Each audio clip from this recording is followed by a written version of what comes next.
وبشرح لي صدري ويسر لي أمري واحلل عقدة من لساني يفقه قولي. سبحانك لا علم لنا إلا ما علمتنا إنك أنت العليم الحكيم. ولا حول ولا قوة إلا بالله العلي العظيم العزيز العليم. عدد كل حرف كتب ويكتب أبد الآبدين ودهر الداهرين. رضي الله عني وعنكم وعن جميع المسلمين. بسم الله الرحمن الرحيم. قال المصنف رحمه الله تعالى ونفعنا به وبعلومه في الدارين آمين. Adapun harta yang diyakini keharamannya atau kehalalannya maka sudahlah jelas. Jadi yang haram dan yang halal itu jelas. Seperti kata beliau, harta yang diambil dari akad yang saling meridai seperti jual beli, nah ini jelas halal.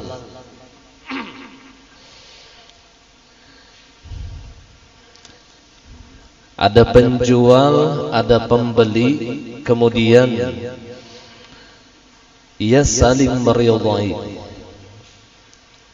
Karena inti daripada jual beli itu kata Rasulullah, innamal bai'u an taradin, bahwasanya jual beli itu saling ridha, meridai. Maka tanda saling ridha meridai ini lalu ada akad jual beli. Jadi akad itu tanda ridha. Ulun jual lah, ulun tukar, itu tanda ridha ngarannya. Karena tidak diketahui seseorang itu ridha atau tidaknya kecuali dengan akad jual beli. Maka salah satu rukun di dalam jual beli adalah akad. Selama jual beli itu sesuai dengan aturan syariat, maka halallah harta yang ia jual atau yang ia beli tadi, selama sesuai dengan syariat. Artinya rukun dan syaratnya sesuai. Yang menjual sudah akil balik, yang membeli pun juga sudah akil balik. Ini kada yang menukar orang tua, yang berjualan kekanakan TK, mamanya di dalam, anaknya disuruh menjual. Ini kada sah akad jual beli. Ini yang ngarannya jual beli fasid. Karena kada sah hukum jual beli, karena syarat orang yang bertasarruf itu akil balik. Orangnya berakal, orangnya balik. Dan ada sebahagian ulama yang membolehkan sekalipun belum balik tapi sudah mumayyiz. Mumayyiz itu sekitar umur 7 atau 8 tahun, itu mumayyiz namanya. Ya bisa membedakan mana yang benar, mana yang salah. Tapi kalau orang itu belum lagi mumayyiz, maka sepakat ulama bahwasanya diharamkan baginya untuk bertasarruf. Bukan diharamkan, tidak sah baginya untuk bertasarruf, baik menjual ataupun membeli. Jadi kekanakan yang masih belum umur mumayyiz itu mun kawa jangan disuruh bata tukar atau menjual, jangan. Mumayyiz itu jar urang bahari kawa bebasu behera sorang tu mumayyiz ngarannya dah. Kawa makan sorongonan mumayyiz dah. Nah kebanyakan kita ini tidak sadar. Ada paman pentol julungi anak yang halus, nah tukarikan sana 5.000. Okai jar kakanakan tadi. Yang ada sampai bapandir. Maka yang dimakan oleh anak tadi minimal syubhat, karena tidak sah hukum jual belinya. Jadi akadnya tadi fasid. Nah, ada sebagian ulama yang untungnya membolehkan anak yang sudah mumayyiz, seperti SD yang sudah kelas 3, kelas 4, itu mumayyiz itu sudah namanya. Jadi ada ulama yang membolehkan sekalipun ia belum balik tapi sudah mumayyiz, tapi dengan catatan harga yang dibelinya itu sudah dimaklum, sudah diketahui dan bukan dengan harga yang mahal. Jadi kadang-kala kanak-kanak SD disuruh menukar mesin genset. Awat TV yang 40 in.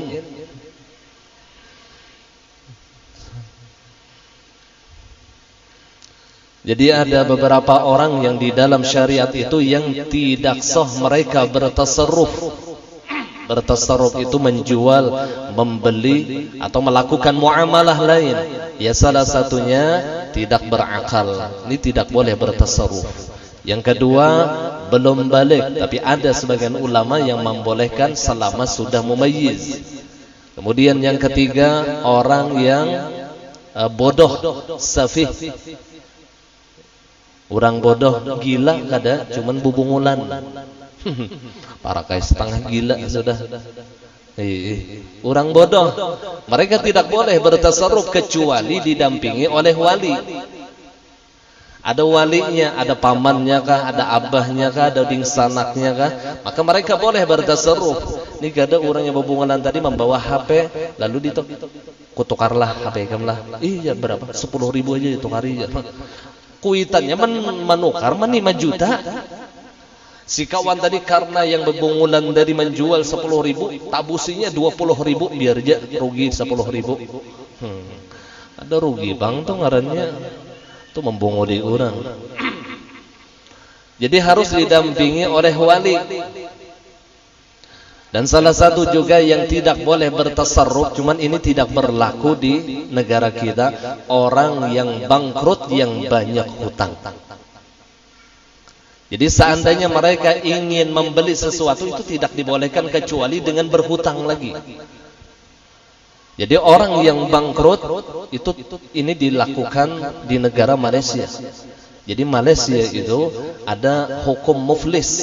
Muflis itu orang yang bangkrut banyak hutang. Jadi ini kada boleh berpakaian hanyar, bahkan bersandal baik itu kada boleh. Jadi modern kayak mun wadah kita nih kan kada ketahuan mana bangkrut mana kada.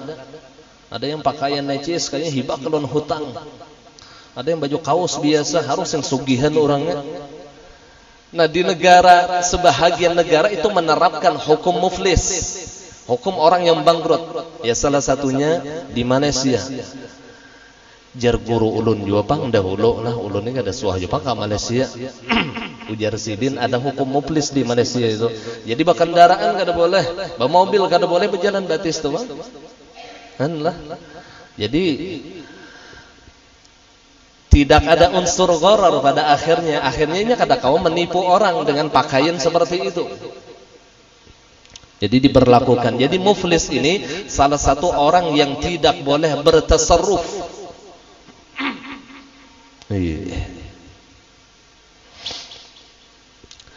Jadi selama jual beli itu mengikuti aturan syariat, maka halal hukumnya, baik penjual ataupun pembeli.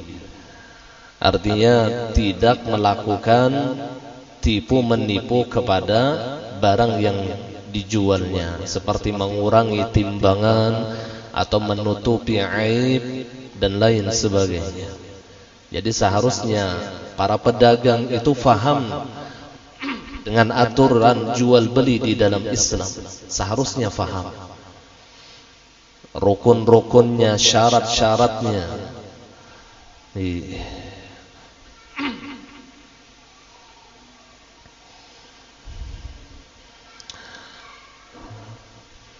Ketika Rasulullah ditanya oleh seseorang apa jua usaha yang paling bagus wahai Rasulullah? Apa jua usaha yang paling bagus wahai Rasul? Maka Nabi menjawab, gawian seseorang dengan tangannya, wa kullu bai'in mabrur. Nah, ada mabrurnya di sini. Jadi yang paling bagus usaha itu kata Rasulullah orang yang memproduksi dengan tangannya sendiri.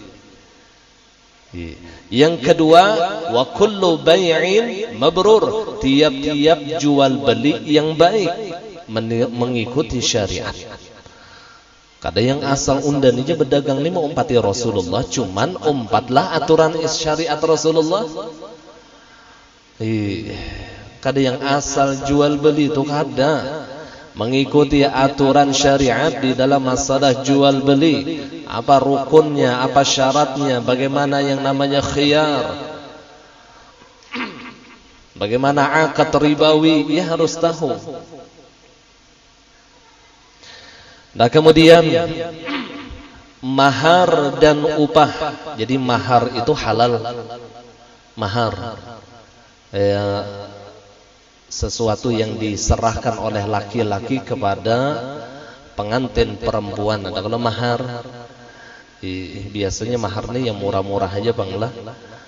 Kan ada kalau akad nikah itu, aku nikahi perempuan dengan mahar, seorang perempuan yang bernama Fulanah binti Fulan dengan mahar misalnya 100.000 rupiah, maka mahar itu halal.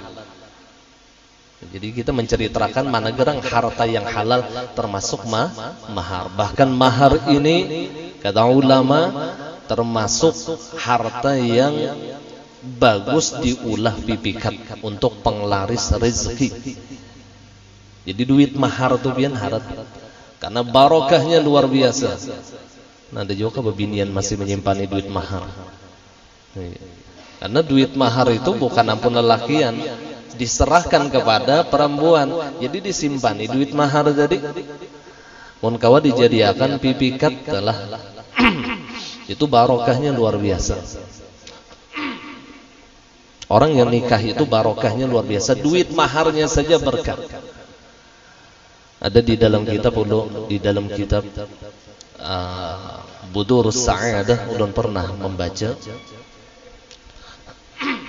salah satu tradisi orang-orang saleh dahulu. Nah ini kita jarang menerapkan, ini jarang. Mereka itu ketika ada orang yang baru nikah, mereka minta agar orang yang nikah itu ziarah ke rumahnya. Ziarah ke rumahnya. Karena pengantin itu apabila beelang ke rumah orang, inya membawa berkah yang luar biasa. Nah kemudian ketika ia ziarah ke rumah orang tersebut, ia sediakan air. Airnya tadi untuk mencuci kaki pengantin tadi. Dan air itu disiramkan ke rumahnya agar rumahnya berkah. Orang bahari itu. Ini ada di kitab Budurus Sa'adah ulun tatamu. Allah. Jadi antik juga lah gawian orang-orang saleh bahari. Jadi orang yang nikah itu barokahnya bahkan duit maharnya itu berkah. Kan cocok aja tradisi orang bahari itulah imban nikahnya beelangan kekeluargaan berataan. Karena ketika pengantin ini beelang ke rumah orang, orang yang rumah orang itu diberkahi oleh Allah. Allah.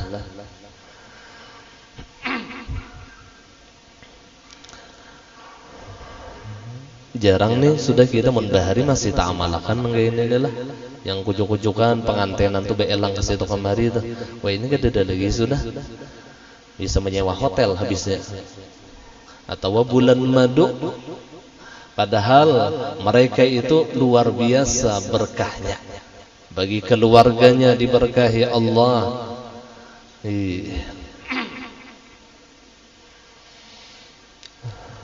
Jadi duit mahar itu halal. Halal. Nah kemudian dan upah pun juga jelas halalnya. Ini yang ngarannya jasa. Selama mengikuti aturan syariat. Kan di dalam muamalah itu ada namanya babul ijarah. Babul ijarah. Ijarah itu bisa diartikan sewa, bisa diartikan upah. Ada babul ijarah, bab masalah upah atau sewa menyewa. Dan upah ini sudah disampaikan pada pelajaran sebelumnya bahwasanya wajib transaksinya di awal sebelum ia melakukan upah tadi. Jadi ia mengetahui berapa biaya upahnya itu diketahui oleh orang yang melakukan jasa tadi, yang mengambil upah tadi dah. Biasanya nya betokang, nya harus bakalahi pandir berdahulu berapa undana, kalau borongan unda sekian, kalau harian unda sekian. Gitu dah.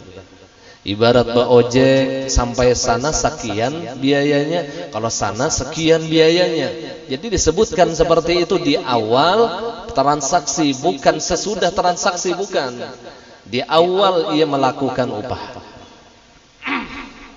Itu namanya bab ijarah. Upah halal itu upah itu. Upah uyuh misalnya, menaiki pohon nyior orang, diberi orang misalnya. Tetapi upah ini tidak boleh diambil dari sesuatu yang dikerjakan oleh orang yang diupah tadi. Contoh, ikamlah nina unjun, nina kapal, itu bahasanya kapal, kau sediakan ini minyak seberatan segala macam. Nah ini undang hidup, nah ini gasan mau unjun ikam, nah kena ko upahi, upahnya berapa hasil ikam bagi dua. Nah ini kada boleh karena ini belum diketahui upahnya. Pahamlah. Ini nana ikam ini parak musim durian nih lah. Nah ini ada kebun kuning, nah sehektar ada 10 rapun durian. Nah kena upahnya kita bagi dua aja, berapa hasilnya? Haram dong hukumnya. Karena diambil dari gawian orang yang mau upah, dan gawian tadi kada diketahui berapa nilainya. Bisa jadi burian tadi baik, maka diuntungkan oleh orang yang mengambil upah. Bisa jadi durian tadi kada payo, maka dirugikan bagi orang yang mengambil upah. Nah ini yang lalu ada unsur gharar di dalamnya. Paham? Jadi mun kawa akad sewa aja ambil. Akad sewa aja. Itu lebih selamat. Jangan memakai akad ijarah, akad upah jangan. Iya, akad sewa aja. Misal inilah kalau di dalam kitab namanya mukhabarah atau muzara'ah.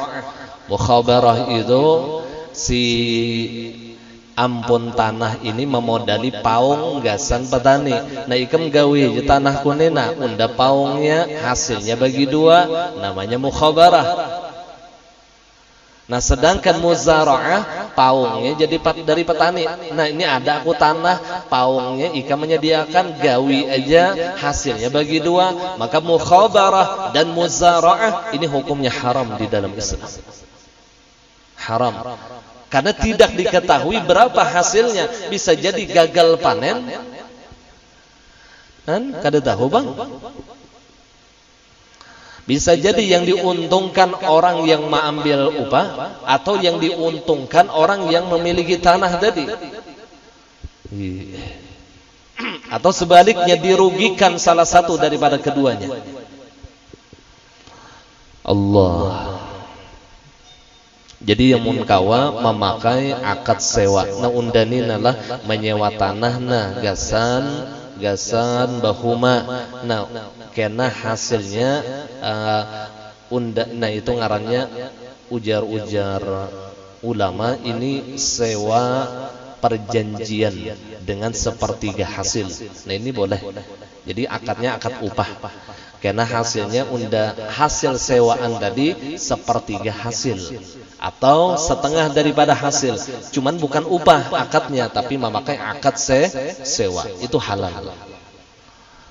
Sama nanya kapal nana unda minjam lah, unda minjam kapalnya, unda sewa kapalnya kena berapa hasilnya kena upah sewanya. Jadi sewa aja, berubah nama ya, jangan upah. Kalau upah, nah itu haram. Karena upah itu harus ditentukan di awal transaksi dan harus ada ketentuan nominal bilangan yang diupahi tadi. Tapi kalau sewa boleh itu dengan sepertiga dari hasil atau setengah daripada hasil. Itu sewa artinya. Paham juga kah? Pak Unggut kayaknya di sini pahaman.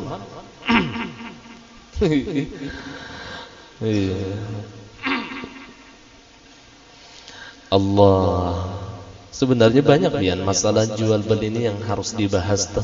Banyak yang masih kita ini kada tahu lalu lawan hukumnya nih di dalam Islam.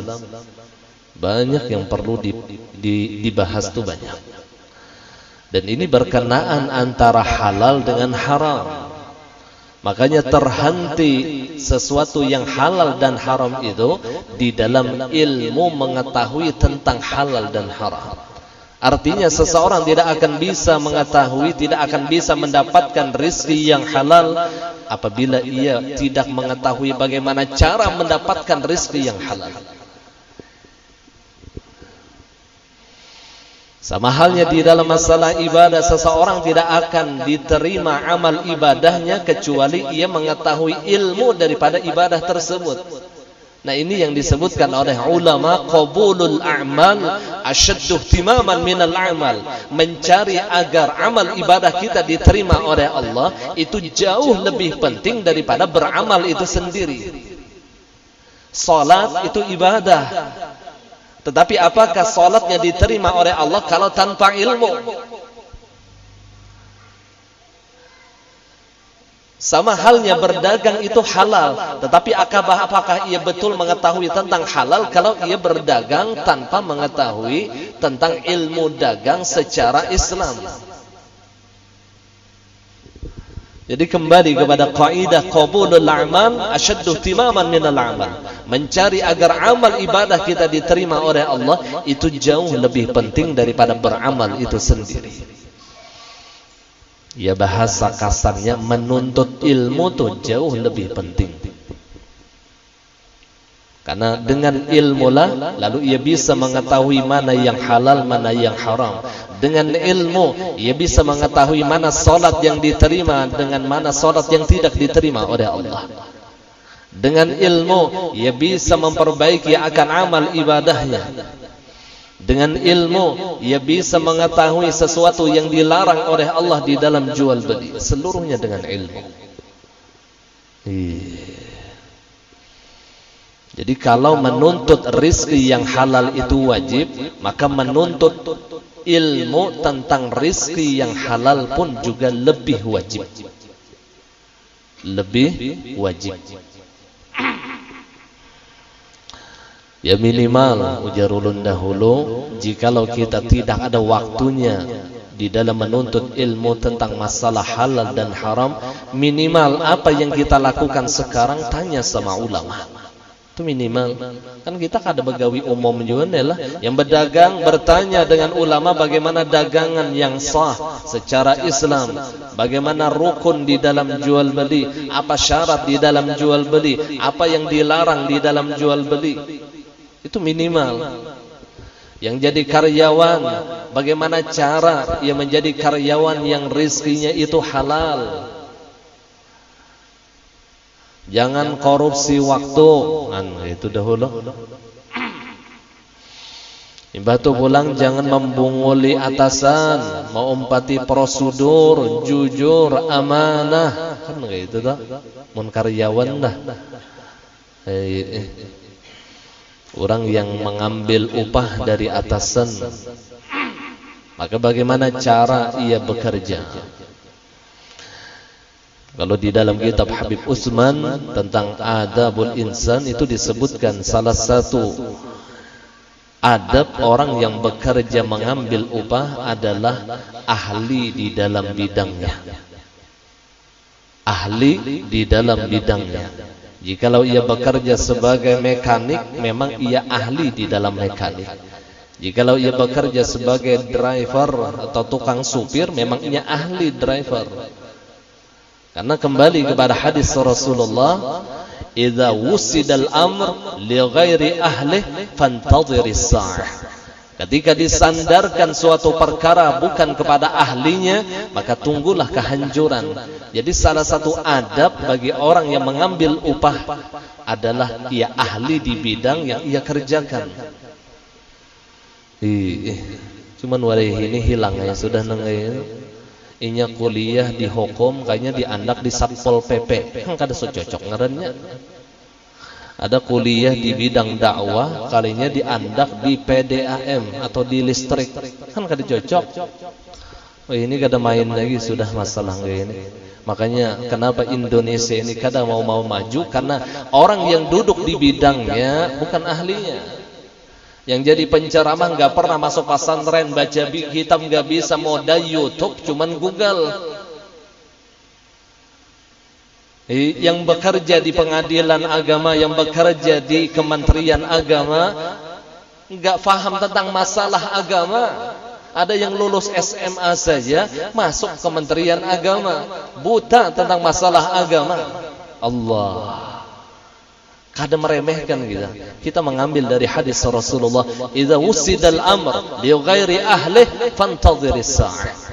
Ketika perkara itu disandarkan kepada bukan ahlinya, maka tunggulah, kata Rasulullah, kehancurannya.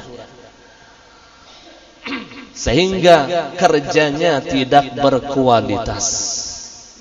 Tidak berkualitas, seadanya saja. Seadanya. Allah.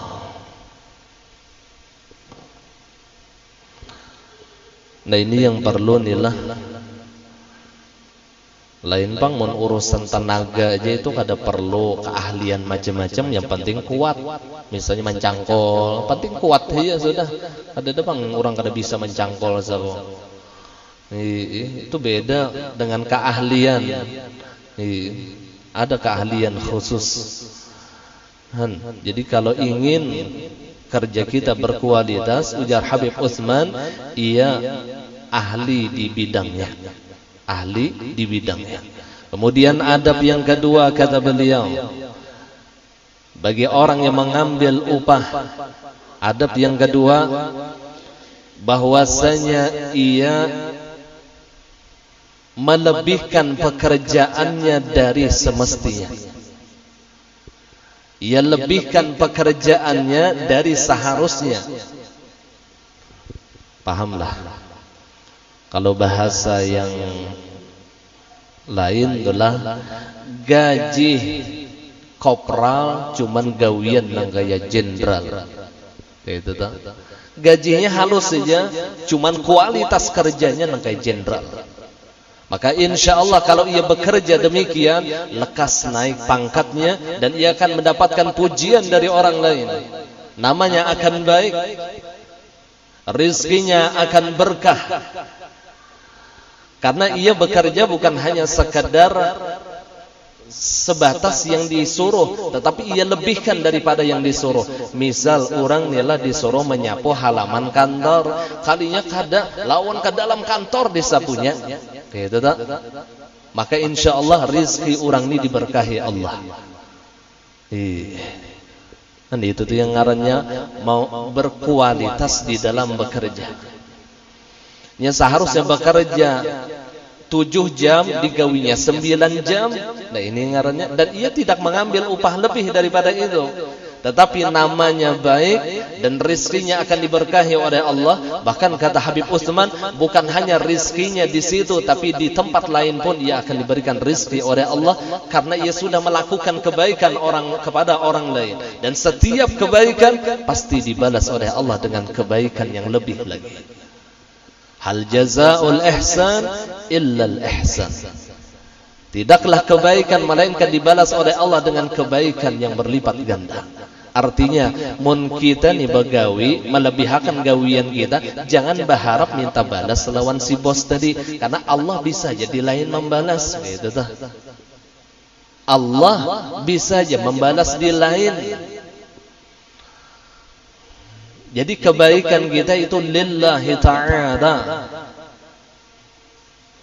bukan karena minta balas, bukan karena minta puji, tapi ia melakukan kebaikan sebagaimana Allah mengatakan fa-ahsin kama ahsanallahu ilaik. Berbuat baiklah kepada orang lain sebagaimana Allah telah berbuat baik kepada engkau.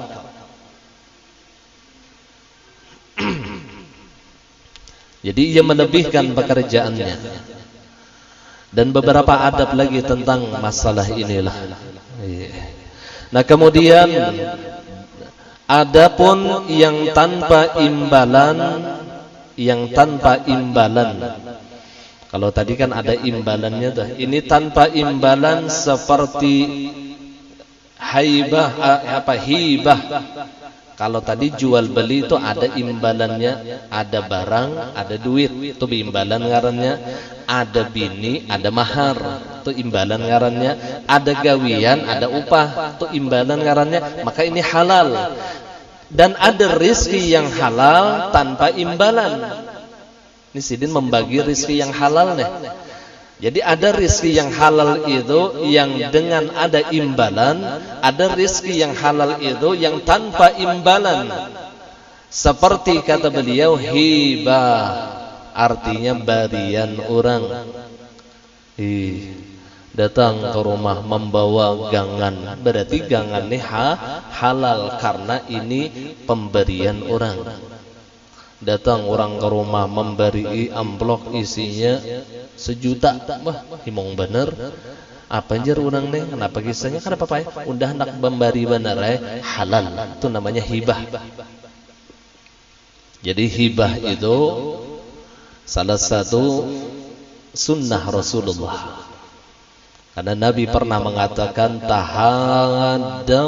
tahabbu, berhadiah-hadiahanlah kalian, maka niscaya bercinta-cintaan. Jadi kalau ada orang yang kada katuju lawan kita, beri ia hadiah, beri ia hibah, beri sesuatu kepadanya, maka insya Allah kebencian di hatinya tadi dihilangkan oleh Allah lawan kita. Dan ini akhlak para orang-orang saleh dahulu. Siapa yang benci dengan mereka, mereka beri hadiah. Kalau abah guru bahari itu bila ada orang nila besaruan nilawan Sidin mahaul misalnya, jadi mbah itu ya Sidin siapa nyawa ya Sidin, padahal kan di mana nyawa berumah, di sini guru yang mana rumah nyawa, ini guru jam berapa malam ini, habis maghrib guru ayo ya Sidin sudah. Boleh kayak orang tadi ini menyarui Sidin kiau anak buah Sidin. Nah ya Sidin ini tukarakan beras, bumbu segala macam, lengkap lawan akuanya, hadiahkan lawan orang yang berselamatan malam ini. Ngarannya ya Sidin Haji Anu yang memberi musuh Sidin. Kayak itu tuh apa guru? Padahal kan yang memberi ini Sidin Haji Anu, jangan ngaran unda. Jadi imbah dibariakan oleh anak buah Sidin ialah kewadah orang tadi yang besaruan tadi mahimahnya. Lalu betakun orang siapa yang memberi Haji Anu, ngaran Haji Anu tuh betinggi ngarannya, padahal memusuhi lawan abah guru. Kan? Kita kada sanggup gitu. Ngaran sorong nih kada timbul, ngaran musuh yang timbul baik kada kegambangan. Sampai beliau pernah mengatakan salah satu guru kita, kata beliau, adalah musuh kita. Salah satu daripada guru terbaik kita adalah musuh kita. Kenapa? Karena orang yang cinta dengan kita, mereka tidak akan membuka aib kita. Tetapi orang yang benci dengan kita, mereka akan menampakkan aib kita yang terkadang kita tidak sadar itu adalah aib kita. Maka karena musuh kita, lalu kita pinandu lawan aib kita. Dan ini suatu kebaikan, ujar Sidin. Allah. Musuh aja dianggap guru. Mun kita terbalik, guru dimusuhi. Tuh kita nih terbalik, guru yang dimusuhi. Apa guru bahari musuh dijadikan guru. Ya Allah ya Rasulullah. Ini yang ngarannya akhlakul karimah. Allah lah. Nah kemudian Sadaqah ini pemberian orang yang di bawah orang yang di atas ke bawah itu sedekah ngarannya. Guru memberi murid ngarannya sedekah. Kuitan memberi anak ngarannya sedekah. Bos memberi bawahan ngarannya sedekah. Kalau orang bawah memberi ke atas ngarannya hadiah.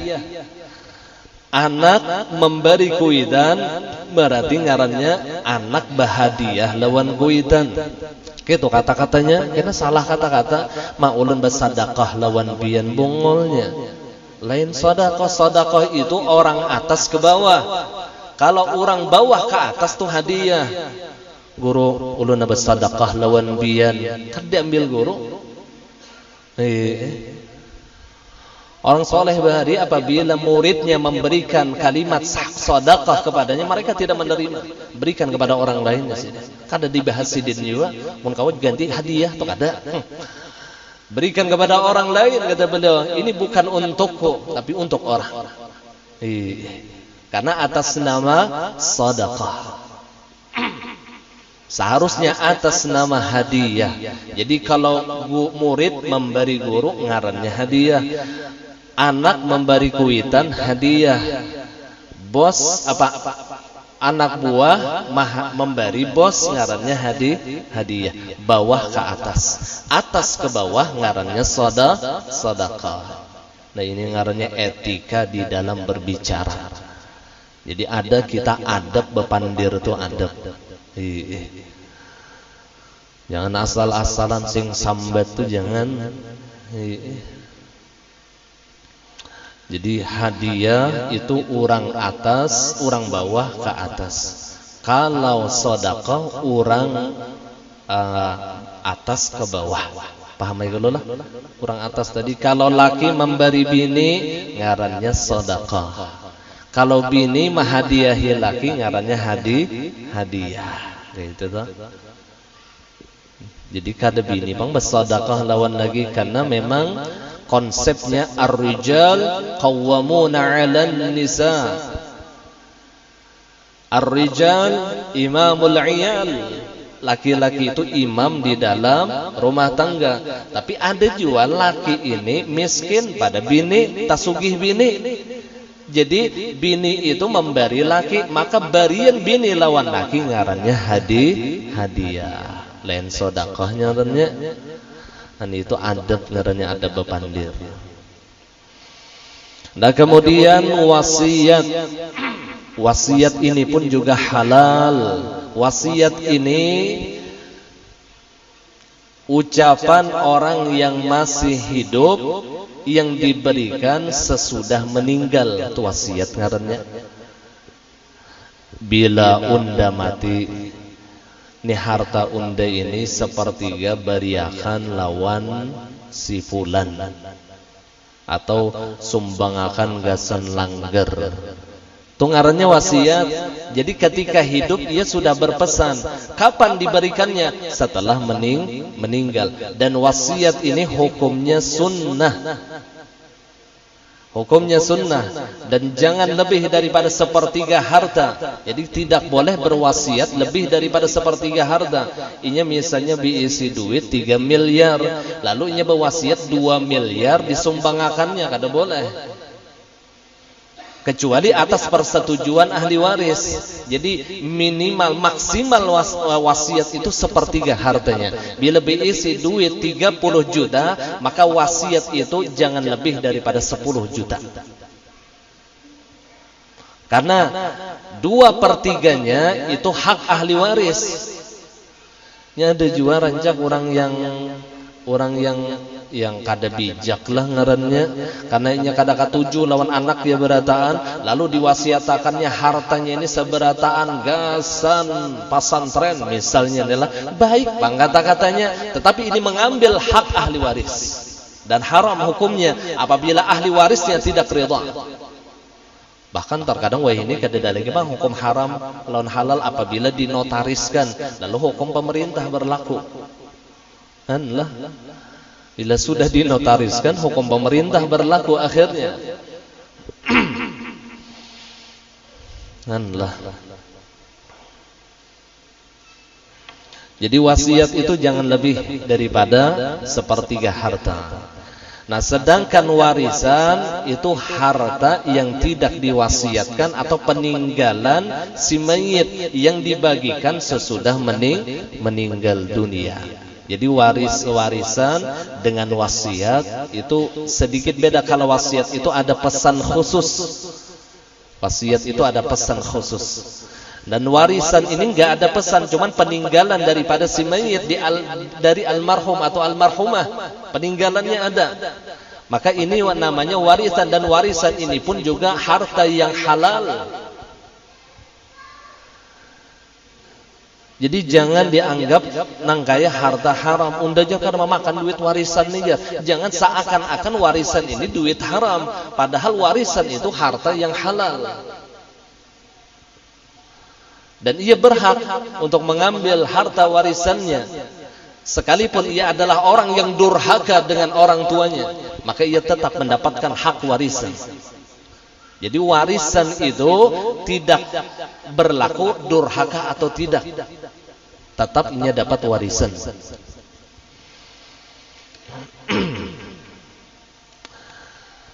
Kalau bang, nah ini terkadang nih kurang bijaknya kuitan nih.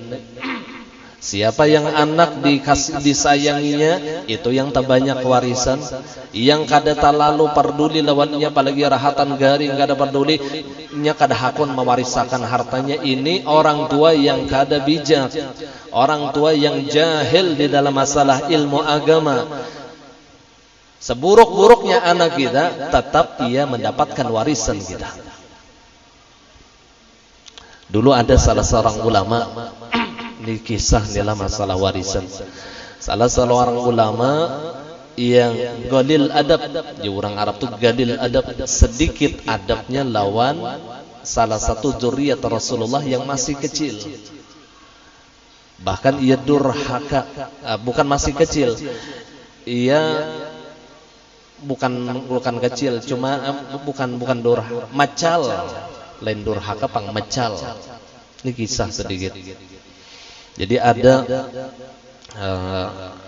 salah seorang sayyid yang ketujuh mencontan buah kiai. Ini dahulu kisahnya.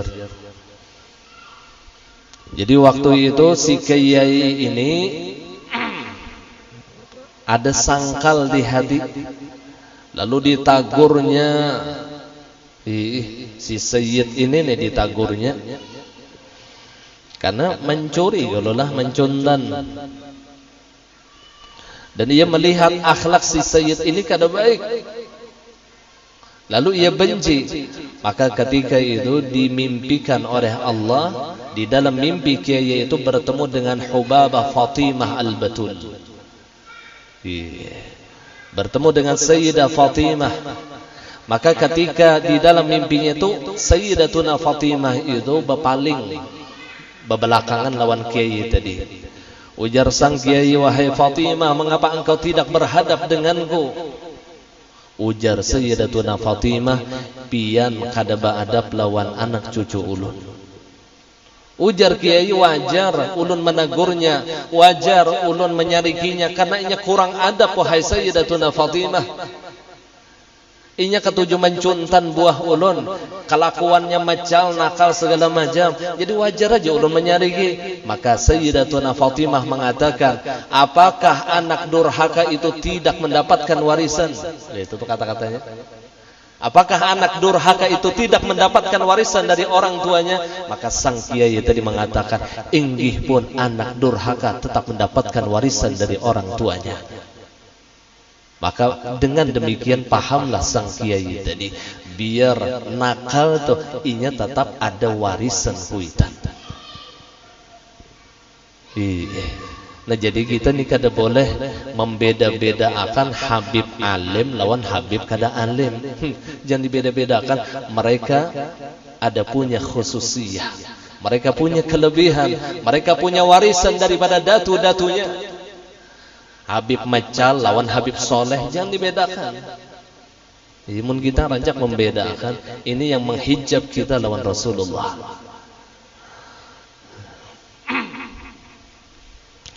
Allah, ini masalah anak durhaka itu tetap mendapatkan warisan. Jadi orang yang bijak, kuitan yang bijak, inya kada yang membagi warisan itu dengan hawa nafsunya. Kada. Karena anak yang durhaka ini belum tentu juga durhaka seumuran, bisa jadi inya taubat kena lawan Allah dan ia menjadi anak yang bakti kepada kedua orang tuanya. Bahkan ia bisa jadi menjadi syafaat bagi keduanya. Ada tahu bang nasibnya di mana?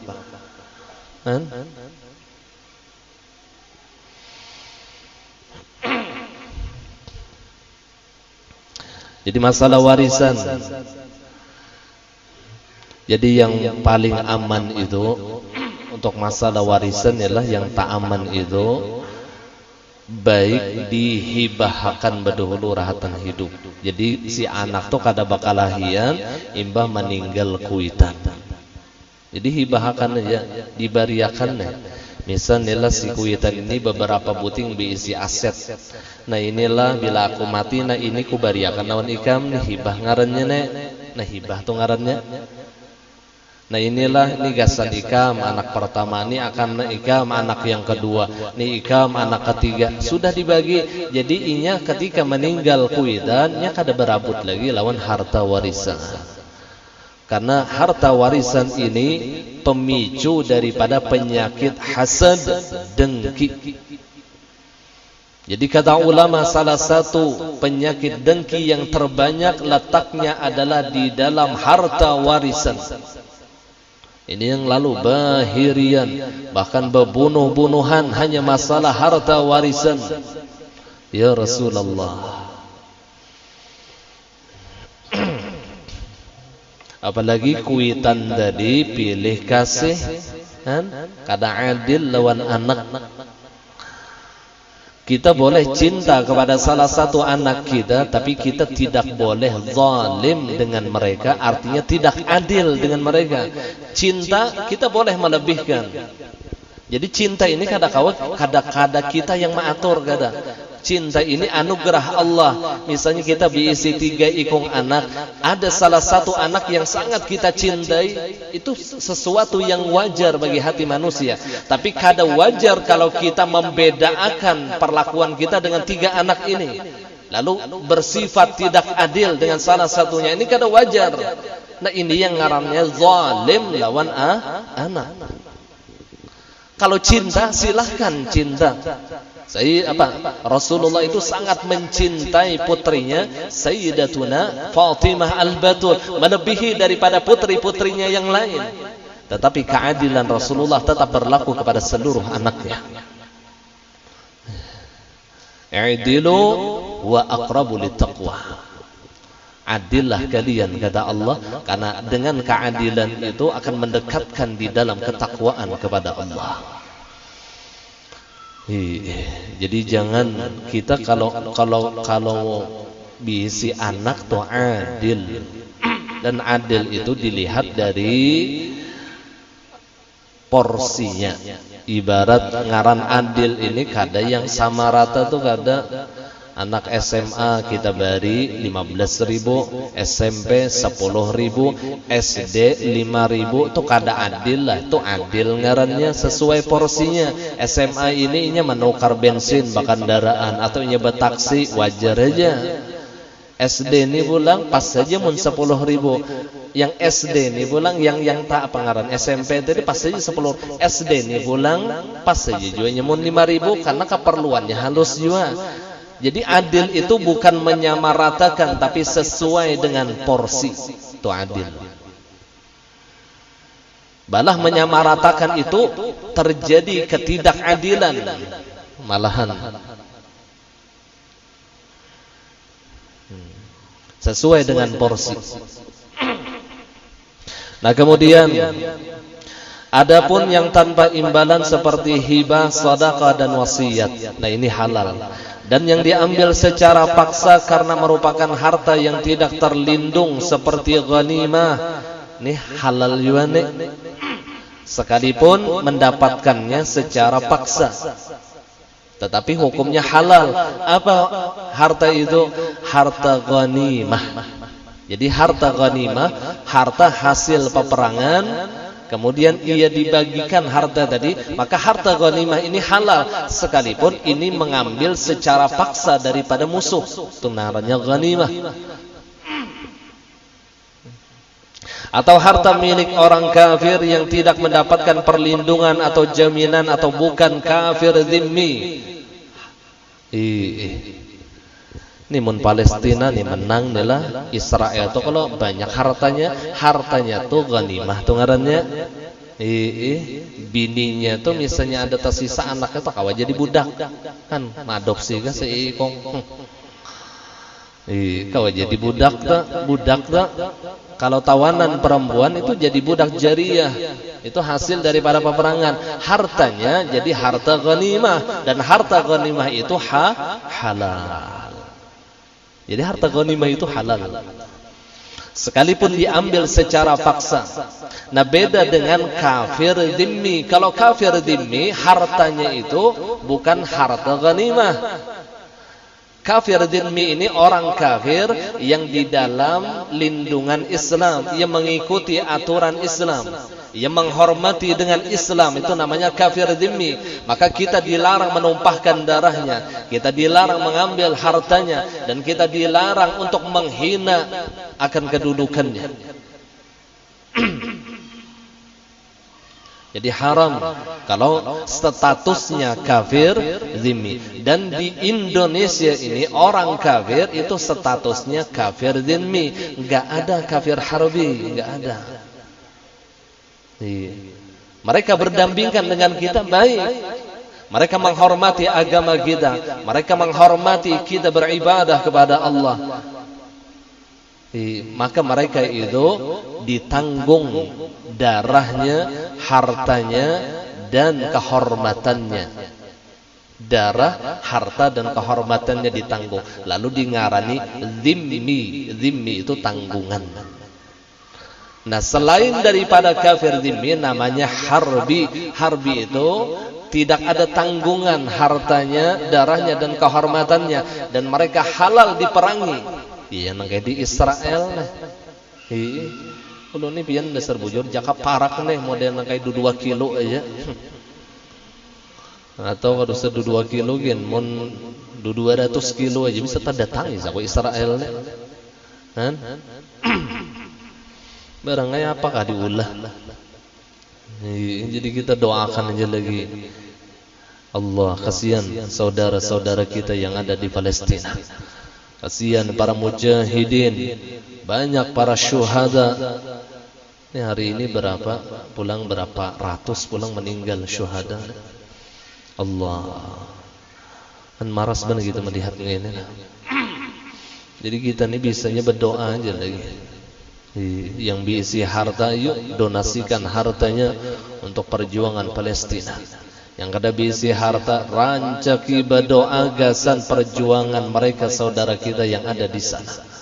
Rancaki berdoa. Dan ini salah satu bentuk kepedulian kita sesama muslim. Karena Nabi mengatakan man lam yahtamma bi amril muslimin falaysa minhum. Barang siapa tidak ada kepedulian dengan perkara orang Islam, maka ia bukan di dalam golongan Islam. Jadi kalau kita betul-betul Islam itu bersaudara, pasti ada kepedulian kita terhadap sesama muslim. Bukan malah sebaliknya membela kepada orang kafir. Na'udzubillah, tsumma na'udzubillah.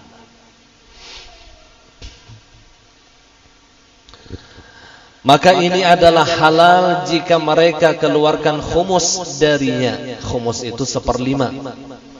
Dan dibagikan dengan, jadi ada khumus itu dari harta ghanimah 1/5, dan khumus ini diberikan kepada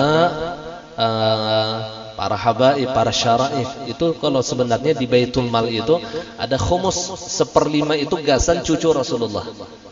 Dan di sini di Indonesia ini kada berlaku banglah. Padahal harta Baitul Mal itu 1/5-nya gasan anak cucu Rasulullah.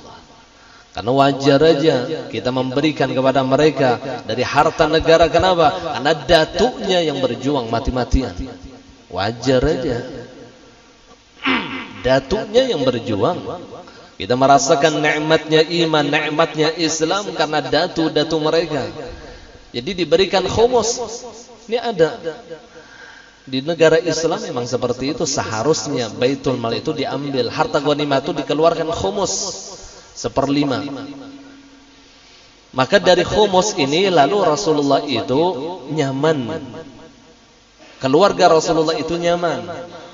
Misalnya 5 miliar harta negara, 1 miliar itu gasan cucu Rasulullah, gasan Rasulullah. Kayak itu tuh.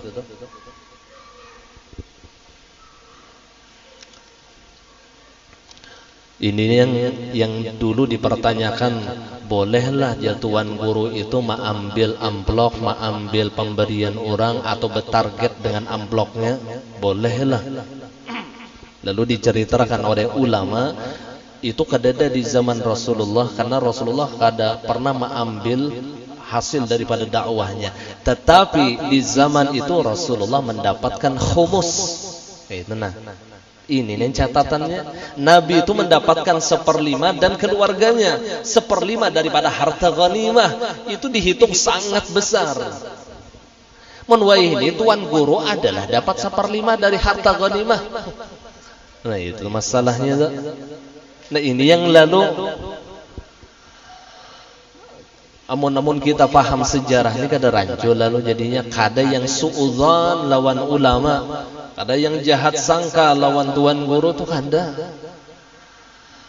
Itu di zaman Rasulullah ada khumus, ada 1/5. Ini bagian yang ada sedikit 1/5 nih. Ini yang membiayai para ahli baitnya Rasulullah.